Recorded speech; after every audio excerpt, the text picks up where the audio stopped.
प्यारे बच्चों, आज का हमारा पाठ है कक्षा 10वीं, विषय हिंदी, नेताजी का चश्मा। नेताजी का चश्मा पाठ का सार आज हम पढ़ेंगे। नेताजी का चश्मा पाठ के लेखक हैं स्वयं प्रकाश जी। स्वयं प्रकाश जी एक बहुत बड़े कहानीकार हैं। इन्होंने अपनी कहानियों में साधारण बोलचाल की भाषा का प्रयोग किया है और बहुत ही अच्छी अच्छी कहानियाँ इन्होंने लिखी हैं। इनकी कुछ कहानियों के नाम अगर हम देखें, सूरज कब निकलेगा, आएंगे अच्छे दिन भी, ईंधन, बीच में विनय, इस प्रकार की कहानियाँ उन्होंने लिखी हैं। आप नेट पे सर्च करके इनको पढ़ भी सकते हैं। पाठ का सार, नेताजी का चश्मा। सबसे पहले हमें जानना होगा कि सच्ची देशभक्ति क्या होती है।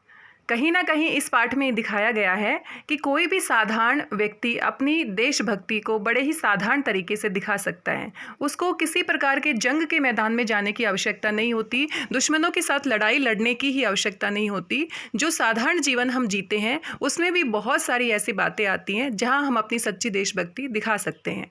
अगर एक उदाहरण आज लेते हैं, कोविड-19 वायरस, इसकी वजह से आप देख रहे हैं हमारे देश में किस तरह की परिस्थितियां आ चुकी हैं और हमें इस समय सच्ची देशभक्ति दिखानी चाहिए। सच्ची देशभक्ति दिखाने के लिए आपको घरों से बाहर निकलने की आवश्यकता नहीं है। आप जहां पर हैं, जैसे हैं, वहीं पर अपना ख्याल रखें। जिनकी आप मदद कर सकते हैं उनकी मदद कीजिए। ये भी एक प्रकार की सच्ची देशभक्ति है।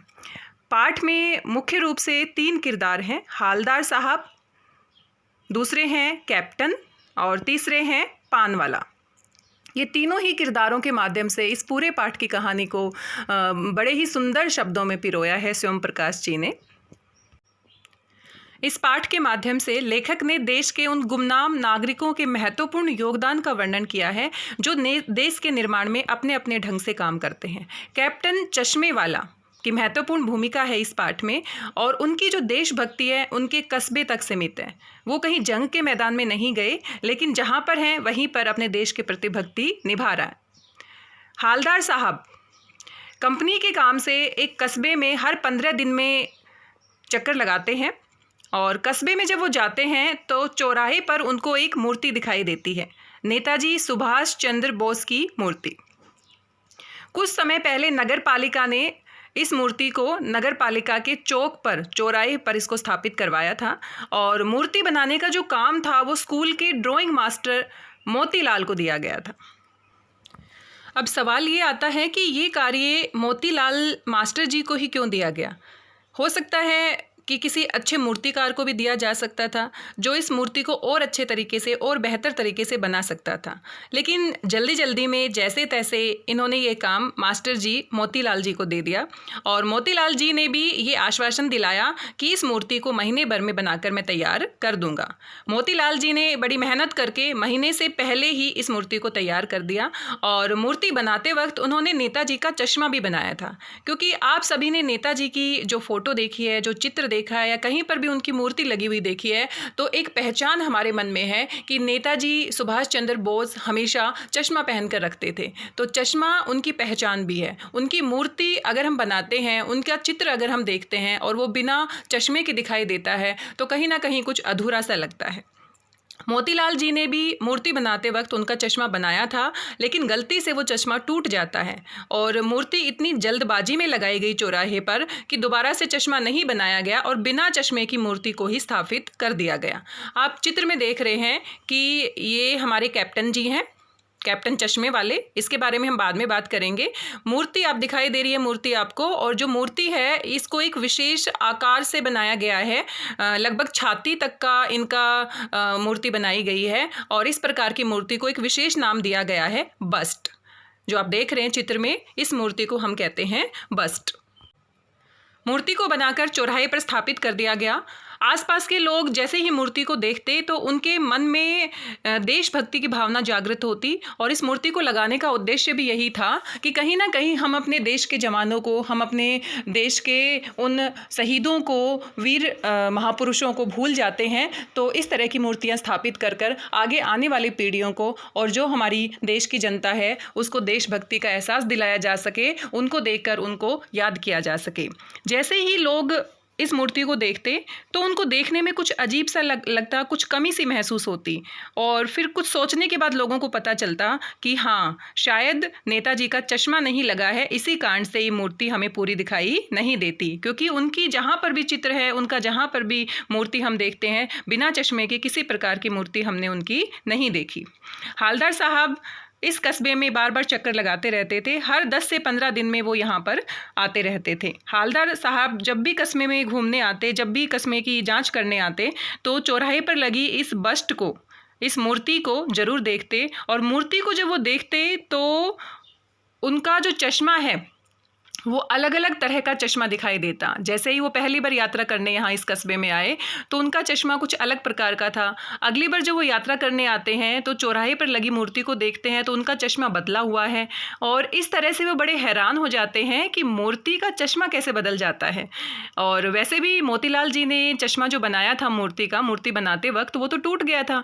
अब बार बार जैसे ही हालदार साहब इस कस्बे में आते हैं तो उनके दिमाग में एक ही सवाल होता है कि इस मूर्ति का चश्मा कैसे बदल जाता है। अपनी इस जिज्ञासा को शांत करने के लिए वह आसपास के लोगों से बातचीत करते हैं और एक पान वाले की दुकान पर जाते हैं और उनसे इस मामले की जानकारी लेना चाहते हैं। अब पान वाला जो है उसका एक महत्वपूर्ण किरदार है इस पाठ में। और लेखक शिवम प्रकाश जी देखिए पान वाले का किस तरह से इंट्रोडक्शन देते हैं, किस तरह से उनका परिचय करवाते हैं, सुनिएगा। पान वाले की दुकान चौराहे पर नेताजी की मूर्ति के सामने ही थी। पान वाले का रंग काला था, वह शरीर से मोटा था, उसकी आंखें हंसती हुई थी। अब देखिए भाषा की सुंदरता देखिए कि जैसे जैसे हम इन शब्दों को, इन वाक्यों को पढ़ रहे हैं और एक चित्र हमारे सामने पान वाले का बन जाता है। उसकी तोंद निकली हुई थी। जब वह किसी बात पर हंसता था तो उसकी तोंद गेंद की तरह ऊपर नीचे उछलती थी। वह स्वभाव से खुश मिजाज था। बार बार पान खाने से उसके दांत काले और लाल हो गए थे। वह कोई भी बात करने से पहले मुंह में रखे पान को नीचे की ओर थूकता था। ये उसकी आदत बन चुकी थी। पान वाले के पास किसी की पूरी जानकारी रहती थी, हर किसी की, जिसे वह बड़े रसीले अंदाज से दूसरे के सामने प्रस्तुत करता था। हालदार साहब पान वाले से पूछते हैं कि नेताजी की मूर्ति पर चश्मा हर बार बदल क्यों जाता है। पान वाला हंसते हुए बताता है, पहले वो मुंह से पान थूकता है और बताता है, साहब एक कैप्टन चश्मे वाला है और वो इस मूर्ति पर चश्मा लगाता है।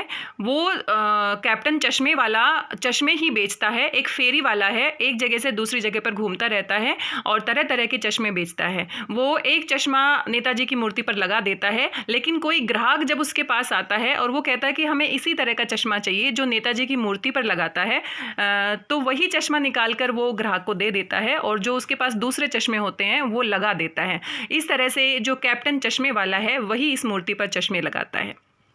हालदार साहब ये बात सुनकर बहुत प्रभावित होते हैं। वो चश्मे वाले के किरदार से बहुत ही खुश होते हैं और मन ही मन सोचने लगते हैं कि इस मूर्ति के अधूरेपन को किस तरह से एक कैप्टन चश्मे वाला पूरा कर रहा है।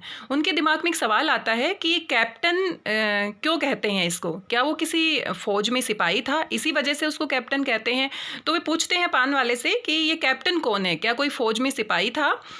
तो मुस्कुराकर पान वाला कहता है, नहीं नहीं साहब, वो कोई सिपाही वगैरह नहीं था, वो एक फेरी वाला है, चश्मे बेचता है और वो लंगड़ा क्या जाएगा फौज में, पागल है पागल। इस तरह के वाक्य का प्रयोग करता है। जैसे ही पान वाला इस तरह से उसको पागल पागल बुलाता है तो हालदार साहब को बड़ा ही गुस्सा आता है और वो उनको डांटते भी हैं कि ये पागल नहीं, यही उसकी सच्ची देशभक्ति है। वो नेताजी की मूर्ति को बिना चश्मे के नहीं देख सकता और अपनी देशभक्ति इस तरह से पूरी कर रहा है।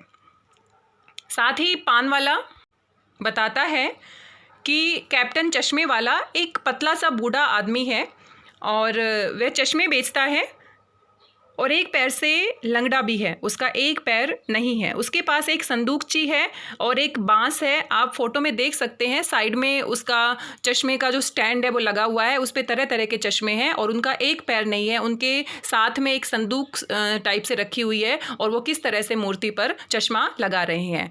तो पेपर में पूछ लिया जाता है कि कैप्टन चश्मे वाले का रेखा चित्र खींचिए, उनके बारे में, उनके व्यक्तित्व के बारे में बताइए। तो आप मूर्ति में देख सकते हैं किस तरह से कैप्टन चश्मे वाला कैप्टन ना होते हुए, किसी सेना में भर्ती ना होते हुए, ना ही किसी प्रकार का सिपाही होते हुए एक साधारण सा नागरिक है और अपनी देशभक्ति किस तरीके से वह अपने देश के प्रति दिखा रहा है।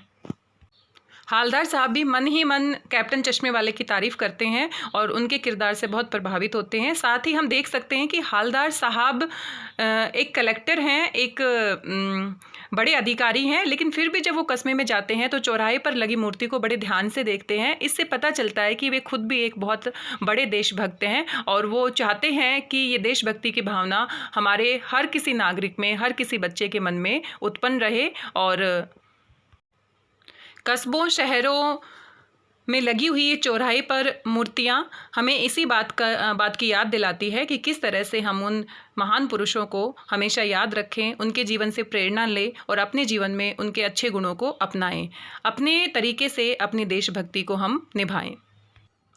हालदार साहब अगले 2 सालों तक कस्बे से गुजरते रहे और नेताजी की मूर्ति के बदलते चश्मे देखते रहे।